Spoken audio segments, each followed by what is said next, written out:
শিবিরের পক্ষে মেয়েরা ভোট দেবে কিনা এটা নিয়ে আসলে এক ধরনের একটা আলোচনা আছে। স্বতন্ত্র প্যানেল হয়েছে নানান রকমের, মেয়েদের ভোট আসলে সেক্ষেত্রে একটা ডিসাইডিং ফ্যাক্টর হতে পারে। এবং অনেক মেয়েরা বাইরে থাকে, বিশেষ করে যারা অনাবাসিক। বাম সংগঠনের ভোট কি বামেই থাকবে নাকি অন্য কোনো দিকে যাওয়ার সম্ভাবনা আছে? সেই ভোটটা আসলে সেটার প্যাটার্ন কি হবে? ছাত্রলীগের ভোট কই যাবে? ঢাকা বিশ্ববিদ্যালয় কেন্দ্রীয় ছাত্র সংসদ ডাকসু নির্বাচনের প্রচারণা শেষ, আনুষ্ঠানিক প্রচারণা। আগামীকাল রাত পোহালেই ভোট শুরু হবে। এই ভোট চলবে সকাল 8টা থেকে বিকেল 4টা পর্যন্ত। একটা ভোট ব্যাপার আসছে, একটা উৎসব ব্যাপার বহুদিন পর বাংলাদেশে। ছোট পরিসর ডাকসু নির্বাচন, একটা ছোট পরিসরে এই ভোট, কিন্তু দেখা যাচ্ছে আমরা আজকে খেয়াল করছিলাম, আমি পত্রপত্রিকায়ও বেশ ফলাও করে সব জায়গায়।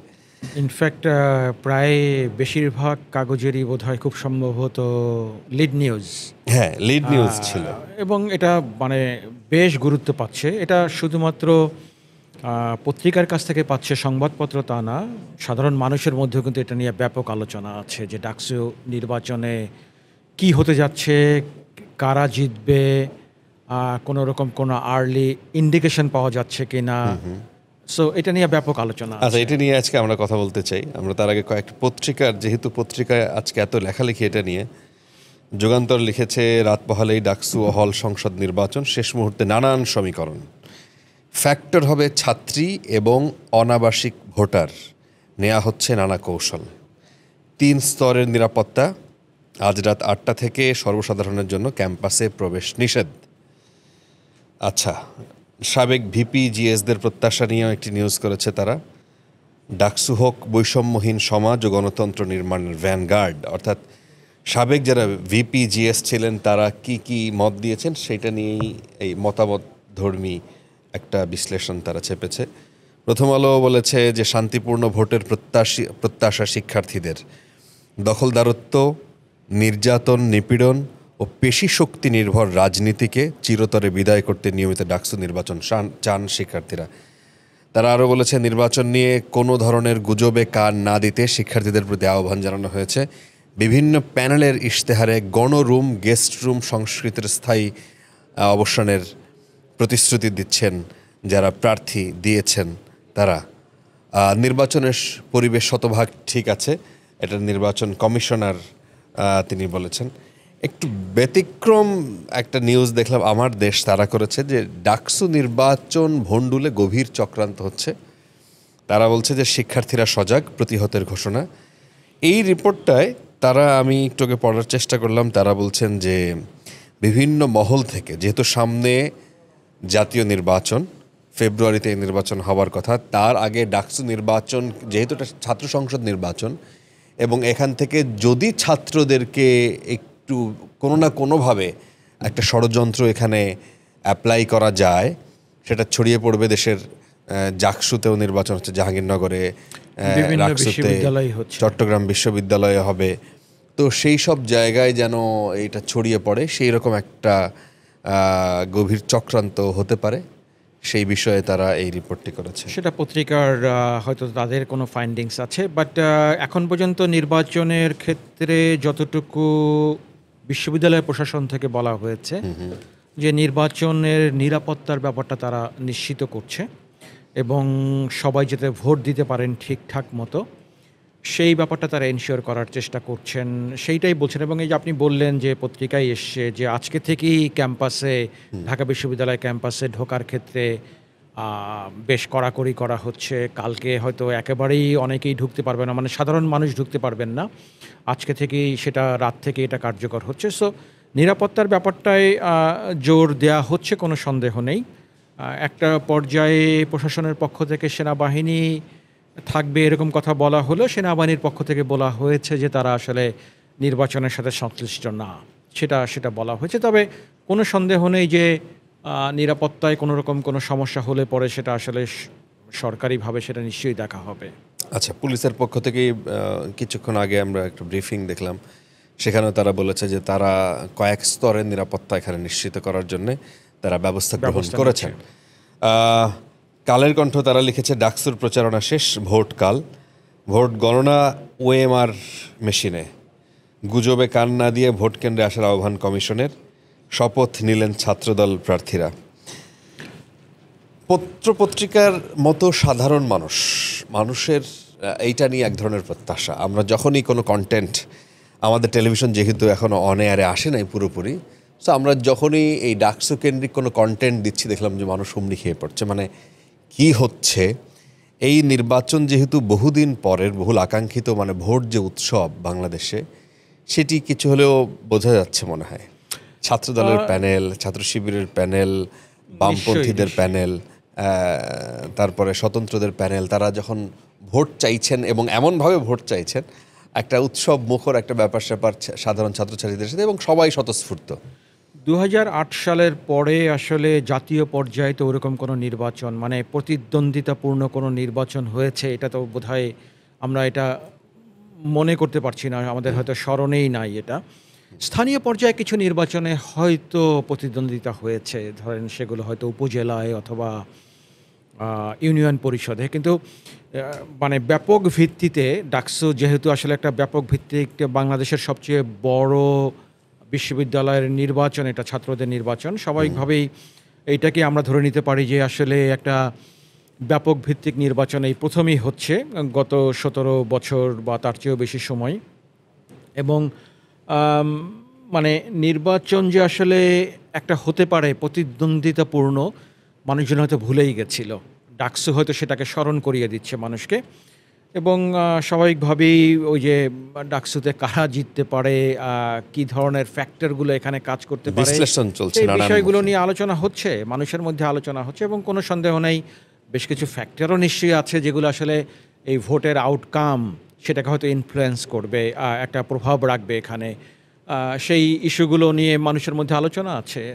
যেমন একটা আপনি পত্রিকার কথা বলছিলেন, মেয়েদের ভোট কোথায় যাবে, এর একটা কারণ হলো যে ঢাকা ইউনিভার্সিটিতে মেয়ে শিক্ষার্থীর সংখ্যা প্রায় 19,000 টোটাল শিক্ষার্থী বা ভোটারের সংখ্যা 40,000-এর মতো। সো 48% মতো বোধহয় মেয়ে ভোটার আছে। সো এই মেয়ে ভোটারদের ভোট কোথায় যাবে এটা এই কারণে বেশি আলোচনা হচ্ছে, কারণ আসলে মূল প্রতিদ্বন্দ্বিতা হবে ধরে নেওয়া হচ্ছে এখন পর্যন্ত ছাত্র দল এবং ছাত্র শিবিরের মধ্যে। এবং সেই কারণে আসলে আলোচনাটা বেশি, এই কারণে যে শিবিরের পক্ষে মেয়েরা ভোট দেবে কিনা এটা নিয়ে আসলে এক ধরনের একটা আলোচনা আছে। এর কারণ হলো শিবিরের রাজনীতি বা শিবিরের যে মূল সংগঠন জামায়াত ইসলামী, তাদের যে রাজনীতি। বিভিন্ন সময়ে এই জিনিসটা আসলে বলা হয়েছে বা বলা হয় যে আসলে ইসলামী ধারার যে সমস্ত সংগঠন আছে বাংলাদেশে বা রাজনৈতিক দল আছে, তারা মানে যেভাবে মেয়েদেরকে দেখে, মেয়েদের প্রেজেন্স ইন সোসাইটি, সমাজে তাদের কার্যক্রম, তাদের বাইরে বেরিয়ে আসা, কাজ করা, সেটা অনেক ক্ষেত্রেই বলা হয় যে আসলে এখনকার যে একটা লিবারেল যে চিন্তা ভাবনা, তার সাথে অনেক ক্ষেত্রেই সাংঘর্ষিক। না, কিন্তু তারা যে প্যানেল দিয়েছে, ঐক্যবদ্ধ শিক্ষার্থী জোট এই নামে তারা প্যানেল দিয়েছে, তারা কিন্তু ছাত্র শিবির নামে প্যানেল দেয় না, সেটা দেয়নি, এটা ছাত্র দল করেছে। হ্যাঁ, তারা যে কৌশল দেখিয়েছে এই নির্বাচনে, যে সেখানে আদিবাসী, তারপরে অন্য ধর্মের মানুষকে নিয়ে আসা, একটা ইনক্লুশন ব্যাপার তারা মানে এখানে ঘটানোর চেষ্টা করেছে। এবং গতকালকে জিএস প্রার্থী SM ফরহাদ, ওনার দেখলাম, আমরা ব্রিফিং দেখলাম, এবং সেখানে উনি বলছিলেন, আমরা সশরীর তো আর ছিলাম না, উনি বলছিলেন ওনার বক্তব্যে যে আমরা যখনই যেসব বিশেষ বিবেচনায় মেয়েদের হলেও প্রচার করা গেছে, তো তারা জায়গা দিতে পারছিল না, বা তারা ব্যাপক ভোট পাবেন বলে তারা বিশ্বাস করছেন। নিশ্চয়ই তারা সেটা বিশ্বাস করছেন, কোনো সন্দেহ নেই। কিন্তু একই সাথে এটাও ঠিক যে ভোটাররা তো সবার কথাই শোনে, কিন্তু উদ্বেগের বিষয়টা কিন্তু বা এই যে আলোচনার বিষয়টা সেটা কিন্তু আছে, যে কারণে এটাকে একটা ফ্যাক্টর হিসাবে দেখা হচ্ছে। আপনি পত্রিকার কথা বললেন, পত্রিকা এটা আছে, আমরাও আসলে সেই জিনিসটা মনে করি যে মেয়েদের ভোটটা কোথায় যাচ্ছে সেটা খুব গুরুত্বপূর্ণ। কয়েকটা বিষয় আছে মেয়েদের বিষয়ে, যেমন মেয়ে যিনি সহসভাপতি প্রার্থী, ভিপি প্রার্থী উমামা ফাতেমার কথাই যদি বলি, যেমন তারও সমীকরণটা অনেকটা এরকম যে মেয়েদের ভোটটা মেয়ে হিসেবে আমি বেশি পাবো, নিশ্চয়ই এরকম সেটা হয়তো থাকতেই পারে। তার তো এবং প্রত্যাশা নিশ্চয়ই থাকবে। হল কেন্দ্রিক মানে ঢাকা বিশ্ববিদ্যালয়ে তো আমরা যেহেতু পড়েছি, আমরা হলে ছেলেদের হল হচ্ছে 18টা, মেয়েদের 5টা। মাত্র 5টা। তো এই মেয়েদের হলগুলোতে ছেলেরা যেতে পারে না, ছেলেদের হলেও মেয়েরা আসতে পারে না, কিন্তু গেস্ট রুম পর্যন্ত Officially আর আসতে কি। পারে না। আনঅফিসিয়ালিও আমি কোনো সময় দেখি নাই। না, আমি দেখেছি। আচ্ছা, সেটা আপনাদের সময় হয়তো ছিল। বন্ধুরা হয়তো যায়, মানে বন্ধুরা বন্ধুদের রুমে যায়, সেটা হয়তো না, মানে সেটা অনেক আগের, আমরা এটা শুনিও নাই এই পর্যায়ে। মানে আমরা তো 2000 তার মানে পরিস্থিতি আরো 7, খারাপ 8 হয়েছিল। মানে আপনি বলছেন যে ছেলে মেয়েদের যে মানে আমি বলছি যে তাদের যে বন্ধুত্ব মেলামেশা যায়, এক বন্ধু আরেক বন্ধুর রুমে যেতেই পারে, না, এবং কিন্তু সেটা আমরা সেটা দেখেছি। এটা আমাদের সময় এটা হয় নাই। ইনফ্যাক্ট মেয়েদের তো হলে ঢোকার, মানে গেটের ভেতরে ঢোকারই সুযোগ ছিল না।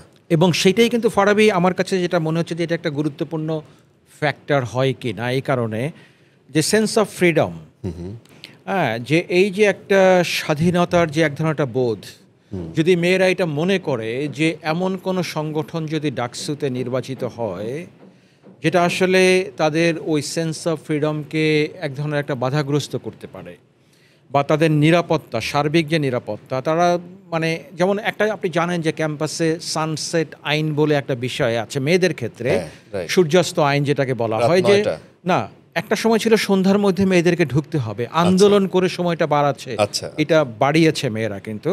সো এখন মেয়েরা আরও চায় যে না, আমাদেরকে আরও একটু বেশি সময় বাইরে থাকার জন্য, কারণ ধরেন একটা সময় ছিল মেয়েরা হয়তো শুধুমাত্রই মানে তারা হলে থাকতো, এখন অনেক মেয়ে কিন্তু কাজ টিউশনি করে, করে, কাজ টিউশনি করে। করে, কাজ করে, বিভিন্ন জায়গায় বিভিন্ন মানে ই থাকে। রিসার্চের কাজ সো করে। দেরি করে, মানে অনেক সময় যেমন একটা ছেলের যে ফ্রিডমটা আছে একটা মেয়ে অনেক ক্ষেত্রে পায় না এটা, এবং এটা নিয়ে মেয়েদের একটা বড় রকমের কমপ্লেন আছে যে একটা ছেলে যে স্বাধীনতা পাচ্ছে ক্যাম্পাসে, একই ক্লাসে হয়তো তারা পড়ছে, একই বিশ্ববিদ্যালয়ে তারা পড়ছে, কিন্তু একটা মেয়ে সেই স্বাধীনতাটা আসলে উপভোগ করতে পারছে না বা সে এক্সারসাইজ করতে পারছে না। সো হলের এই যে মানে মেয়েরা যে আসলে আরেকটু বেশি সময় ধরে হলের মানে বাইরে বাইরে থাকার- বাইরে থাকা মানে হলো কাজের জন্যই হয়তো, Right. হ্যাঁ। সো এইগুলো যদি মেয়েদেরকে চিন্তায় নিয়ে আসে, বা মেয়েরা যদি এগুলো চিন্তায় নিয়ে আসেন, তাহলে হয়তো একটা ভাববার বিষয় আছে আসলে এই ভোটগুলো কোথায় যাবে, এবং ওই কারণেই এটা ইয়ে হচ্ছে যে মেয়েদের ভোট আসলে সেক্ষেত্রে একটা ডিসাইডিং ফ্যাক্টর হতে পারে, এটা কিন্তু অনেকেই এটা বলছে। এবং মেয়েদের সাথে আরেকটা ফ্যাক্টর আছে, যারা অনাবাসিক তাদের সংখ্যাও কিন্তু প্রায় 50%। মেয়েদের এই যে হল কম, প্রায় 50% মেয়েরা, শিক্ষার্থীদের 40,000 শিক্ষার্থীর মধ্যে 20,000ই অলমোস্ট মেয়েরা। আবার সেই মেয়েদের হল মাত্র 5টা, এবং তাদের ক্যাপাসিটিও কম্পারেটিভলি কম। আমাদের মহসিন হলে যে পরিমাণ স্টুডেন্ট অ্যাকোমোডেট করা যায়, সূর্য সেন হলে, ফজলুল হক হলে, সেই তুলনায় ধরেন রোকেয়া হলটা বড়, শামসুন্নাহার হলও মোটামুটি বড়, কিন্তু মানে ছেলেদের মতো অত সুযোগ সুবিধা তাদের নাই, এবং অনেক মেয়েরা বাইরে থাকে। বিশেষ করে যারা অনাবাসিক তারাও একটা গুরুত্বপূর্ণ ফ্যাক্টর, যারা হচ্ছে ছেলে ভোটার, পুরুষ ভোটার। সো বিশ্ববিদ্যালয় এবার কয়েকদিন বন্ধ, এটা কিন্তু একটা বিষয় আপনি খেয়াল করেছেন কি না? আমি খেয়াল করলাম যে ডাকসু যতদিন থেকে ডাকসু নির্বাচন হয়, লম্বা সময় 5 না 6 দিন দেখলাম বন্ধ। না, এটা অবশ্য আবার পরিবর্তন করেছে, এটা নিয়ে সমালোচনা যখন হলো যে এরকম লম্বা সময় প্রায় 6 দিনের মতো বন্ধ দিয়ে দিল, এবং অনেকেই তখন ধারণা করছিল যে আসলে এটার ফলে অনেকেই বাড়ি চলে যাবে, এবং সেটার সেই কারণে আসলে ভোটার টার্ন আউট কম হবে।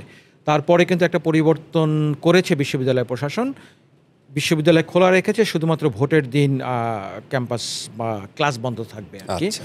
তো সেটা একটা আছে।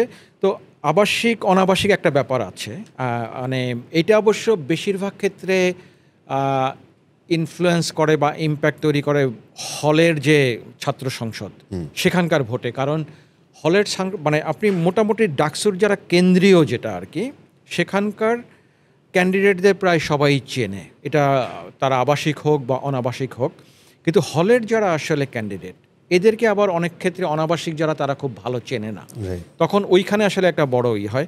কিন্তু আরেকটা জায়গা আমার কাছে মনে হয় যে এক্ষেত্রে ভোটের ক্ষেত্রে হয়তো এক ধরনের একটা প্রভাব রাখতে পারে, বলা হচ্ছে মানে এই নির্বাচনে ডাকসু নির্বাচনে, এবং এখানে যেহেতু যেটা বলছিলাম যে ভোটের প্যাটার্নটা ছাত্রলীগ না থাকার কারণে যেভাবে এবারে ভোটটা হচ্ছে, ছাত্রদল, ছাত্র শিবির বা আরও কিছু ইসলামী ছাত্র সংগঠন তারাও আছে এর সাথে, সেটা হলো জগন্নাথ হলের ভোট।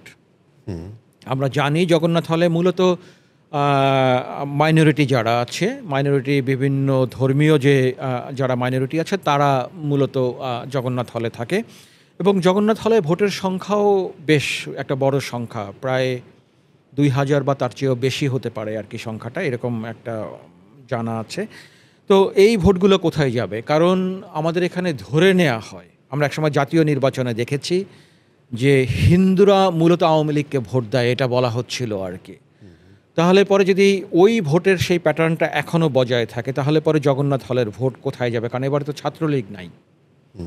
তাহলে কি সেগুলো ইসলামী যে সংগঠন আছে, যদিও ছাত্র শিবির নিজের নামে করছে না, একটা আলাদা একটা জোট করেছে তারা, কিন্তু সবাই জানে যে আসলে ওই জোটটার পিছনে মূলত আসলে ছাত্র শিবির। তাহলে এটাকে ছাত্র শিবিরের বাক্সে সেই ভোটটা যাবে, নাকি ছাত্র দলে যাবে, না অন্য সংগঠনে যাবে? কারণ বাম সংগঠনও আছে এবারে। তো জগন্নাথ হলের ভোটটার মধ্যে আবার ভাগও আছে, জোটও আছে, হ্যাঁ কয়েকটা মানে আলাদা জোট আছে। তো জগন্নাথ হলের ভোট কোথায় যাবে সেটা কিন্তু একটা গুরুত্বপূর্ণ ব্যাপার। আর একটা জিনিস আমার কাছে মনে হচ্ছে এটা খুব ইন্টারেস্টিং, চারুকলার ভোট কোথায় যাবে সেটা হলো আর একটা বিষয়। ধরে নেওয়া হয় আমাদের এখানে, সেটা হলো যে চারুকলার যারা শিক্ষার্থী আছেন তারা অনেক ক্ষেত্রেই আসলে খুব ধর্মীয় সংগঠন, এদের সাথে তাদের যোগাযোগটা কম, কারণ ওখানকার পরিবেশটাই একটু ডিফারেন্ট। সো চারুকলার ভোট কোথায় যাবে সেটা হলো আর একটা খুব গুরুত্বপূর্ণ ব্যাপার। না, তাদের জন্য অপশন আছে তো, মানে অপশন পরিষ্কার, নানান রকমের স্বতন্ত্র প্যানেল হয়েছে, নানান রকমের। তো ভোটগুলো ভাগ হবে, তাহলে আবার ভোটগুলো ভাগ হবে। তারপরে হচ্ছে আপনার বামদেরই বিভিন্ন নামে তারা একটা প্যানেল হয়েছে, 3 বাম নিয়ে তাদের নাম দিয়েছে তারা অপরাজেয় 71, অদম্য 24। আবার প্যানেল ধরে ধরেই যে সবাইকে ভোট দেবে ব্যাপারটা এরকম হবে না হয়তো, বেশিরভাগ ক্ষেত্রে সেটা হয়তো হবে না। কিন্তু এখন ওইটা হলো যে ভোট যখন ভাগ হবে তখন কিন্তু আসলে ভোটের আউটকাম নিয়ে কিন্তু আসলে একটা চিন্তার বিষয় আছে। আমি অন্য আরেকটা মানে আরেকটা ডিসাইডিং ফ্যাক্টর আমার কাছে মনে হয়, ছাত্রলীগের ভোট কই যাবে। কারণ ছাত্রলীগ তো মানে ধরেন যারা ছাত্রলীগ করেছে সবাই তো, হ্যাঁ একটা সময় ছাত্রলীগই মূলত ঢাকা বিশ্ববিদ্যালয়ে ক্যাম্পাস নিয়ন্ত্রণ করেছে। তখন দেখা গেছে যে সবাই ছাত্রলীগ, কিন্তু আসলে হয়তো সবাই ছাত্রলীগ ছিল না, কিন্তু এমন একটা ব্যাপার ছিল যে ছাত্রলীগ একেবারে একটা মানে কি বলবো, একটা দানবীয় সংগঠন হিসাবে পুরো ক্যাম্পাস তারা নিয়ন্ত্রণ করতো। কিন্তু সাধারণ ছাত্রলীগও তো ছিল, যারা ছাত্রলীগকে মনে প্রাণে ভালোবাসতো, পছন্দ করত, বা আওয়ামী লীগের রাজনীতিটাকে তারা ওন করত। এই ছাত্রলীগের ভোটটা কই যাবে? তারা তো ভ্যানিশ হয়ে যায়নি, আছে তারা। হয়তো তারা এখন আর ক্যাম্পাসে কোনো তাদের কোনো কার্যক্রম নাই, কিন্তু তারা আছে, তাদের ভোটটা কই যাবে? সেটা কিন্তু আসলে আরেকটা বড় একটা হবে। সেই ছাত্রলীগের ভোট কি শিবিরে যাবে, না বিএনপিতে যাবে, না ভাগ হয়ে যাবে বিভিন্ন বাম সংগঠনে যাবে? সেগুলো হলো আরেকটা মানে সমীকরণ। এই ঠিক এই জিনিসটাই ধরেন ন্যাশনাল যে ভোট সামনে হতে যাচ্ছে ফেব্রুয়ারিতে, সেই ভোটটা আসলে সেটার প্যাটার্ন কি হবে, সেখানে আওয়ামী লীগ নাই। সো এই কারণে এটা মিনি পার্লামেন্ট এবং অনেক কিছু একটা টেস্ট আর কি, ডাকসুতে অনেক কিছু আসলে একটা হবে। আর একটা জিনিস আমি মানে করছি, বাম সংগঠনের ভোট। বাম সংগঠনের ভোট কি বামেই থাকবে, নাকি অন্য কোনো দিকে যাওয়ার সম্ভাবনা আছে? কারণ বামের যে শক্তি এখন ঢাকা বিশ্ববিদ্যালয়ে, হ্যাঁ, সেটা যদি আবার এই বাম সংগঠনের এই ভোটগুলো যদি শুধু বাম সংগঠনই পায়, তাহলে পরে কিন্তু বাম সংগঠনগুলো ভালো করার একটা কিন্তু সম্ভাবনা আছে। এই কারণে আমি বলছি, সেটা হলো যে ঢাকা বিশ্ববিদ্যালয়ে এক ধরনের লিবারেল একটা মানে কি বলবো, একটা পরিবেশ সবসময়ই ছিল, আছে, এবং ঢাকা বিশ্ববিদ্যালয়ের যারা শিক্ষার্থী একটা অগ্রসর চিন্তা করেন, এটা সবসময় ধরে নেওয়া হয়। তাহলে বামের এই ভোটগুলো যদি বাম সংগঠন বা বামের যে ক্যান্ডিডেট যারা আছে যদি তারাই পায়, তাহলে তারাও একটা ফ্যাক্টর হিসাবে কিন্তু এখানে দাঁড়িয়ে যাওয়ার একটা কিন্তু সম্ভাবনা আছে।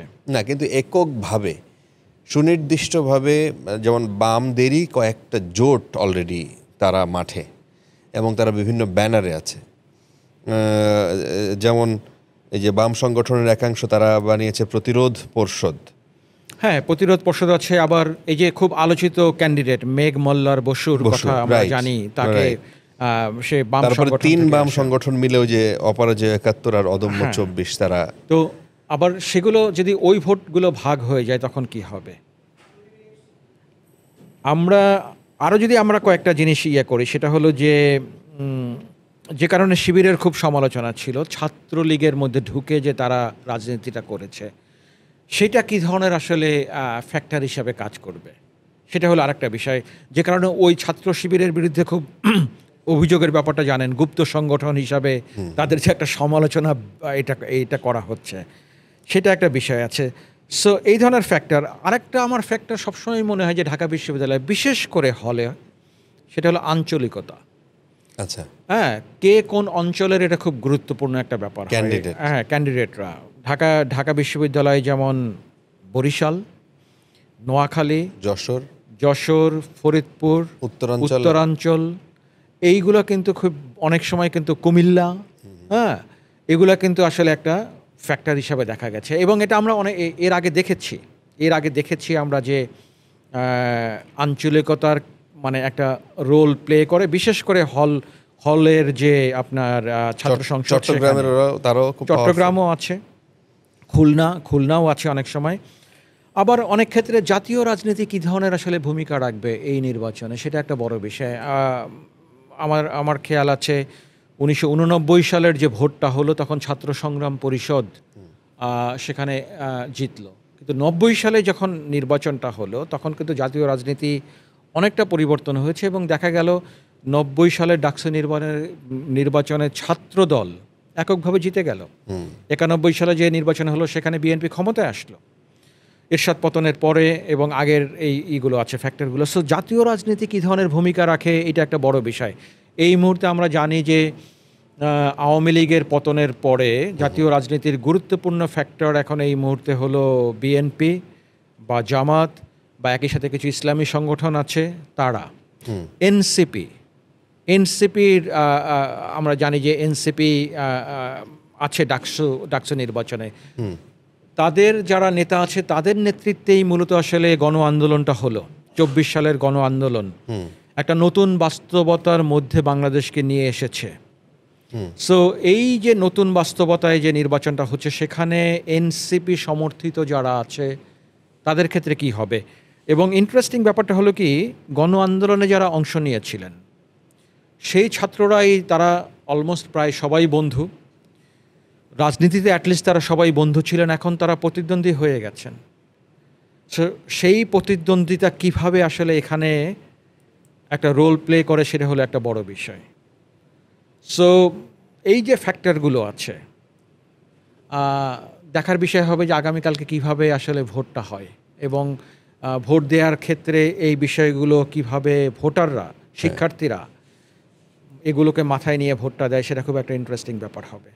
সেটাই কালকে আমরা দেখাতে চাই আমাদের যারা দর্শক আছেন। না, তবে আরেকটা জিনিস আমি এখানে একটু বলছি, আরেকটা ফ্যাক্টর কিন্তু আমার কাছে মনে হচ্ছে যে একটু খুব ইন্টারেস্টিং হয় কিনা, সেটা হলো একটা বিষয়, বিড়াল ফ্যাক্টর। বিড়াল, আচ্ছা, বিড়াল মানে বিএনপির ভারপ্রাপ্ত চেয়ারম্যানের যে বিড়াল নিয়ে যে ছবিটা ভাইরাল, হ্যাঁ, ভাইরাল ছবি। এবং তারপরে আমি দেখলাম যে ডাকসু ক্যান্ডিডেটদের মধ্যে কেউ কেউ আছে যে তারাও বিড়াল নিয়ে ছবি দিয়েছে।